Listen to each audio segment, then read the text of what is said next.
Hello children, आज हम chapter 4 का पार्ट सी करेंगे जो कि हमारा है early states of political system in India. Okay, तो आज इस चैप्टर में हम देखेंगे कि जो पहले स्टेट्स थे मोनार्की और रिपब्लिक, उसके social life and state administration कैसा था पब्लिक स्टेट्स के। According to archaeologist, people of this time lived in simple house. According to archaeologist means जो पुरातात्विक शास्त्री होते हैं, जो अध्ययन करते पुरानी चीज़ों का, उन्हें कहा जाता है। तो उनके बेसिस पर, उनके अनुसार कि जो पहले के लोग थे वो कैसे सिंपल घरों में रहते थे। They were associated with pastoral activities, मतलब कि वो लोग जो देहाती काम, जो गांव के काम होते थे, उससे जुड़े हुए थे। At this time crops like wheat, rice, barley, sugarcane, sesame, mustard, cereals were grown। तो ऐसा माना जाता है कि उस टाइम पे जो अनाज, जो फसलें होती थी, वो गेहूँ, चावल, ज्वार, इस तरीके से शुगर केन, ये सारी अनाज फसलें होती थी। People might have been using clay vessel specially because archaeologists have found some of these vessels. और जो लोग थे उस टाइम मिट्टी के वेसल्स, बर्तन यूज़ करते थे इनको स्टोर करने के लिए। Specially because archaeology have been found of this vessels. Some of the pottery found at this time had drawing on them। The utensils were painted in grey color। तो जो बर्तन होते थे वो ग्रे कलर में पेंट किए जाते थे। पॉटरी फार्म्स भी देखने को मिले।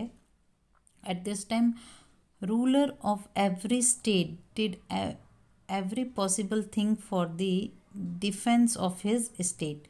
तो उस टाइम पे जो गांव के लोग, रूलर जो लोग होते थे, वो हर एक काम करते थे जिससे कि वो अपनी स्टेट को बचा सकें। For this reason, strong and high forts were built around the state capital। तो स्टेट का जो कैपिटल होता था, उनकी जो दीवारें होती थी बहुत ऊंची ऊंची, जैसे किलों की दीवार होती है ना, ऐसे किले बना दिए जाते थे। Plenty of stone and bricks were used in it। बहुत सारे पत्थर और ईंट यूज़ किए जाते थे। Some of the king used to build large, tall and magnificent wall around their kingdom to showcase their power and prosperity। कई बार तो जो राजा होते थे वो लोग क्या करते थे, बहुत ऊंची ऊंची दीवारें बनाते थे ताकि वो अपनी पावर, अपनी समृद्धि को बचा सके। The brick wall from Prayagraj dates back to around 2500 years ago। So we can say that forts with high wall might have been constructed at this time। तो प्रयागराज में बहुत बड़े ईंट के बने दीवारें नज़र आईं, तो ऐसा माना जाता है कि उस टाइम पर किले कंस्ट्रक्ट किए जाते थे, ऊंची ऊंची दीवारें हुआ करती थी। All the महाजनपद of this time needed a large army and a strong fort for their defense। तो उस टाइम पे जो महाजनपद होते थे वो सभी क्या करते थे, उनकी एक स्ट्रॉन्ग आर्मी होती थी और मजबूत किले होते थे ताकि वो अपने किंगडम को बचा सके, साम्राज्य को सेफ रखे। People were taxes to meet this need. और इन सब की सुविधाओं के लिए लोगों को टैक्स भी पे करना पड़ता था।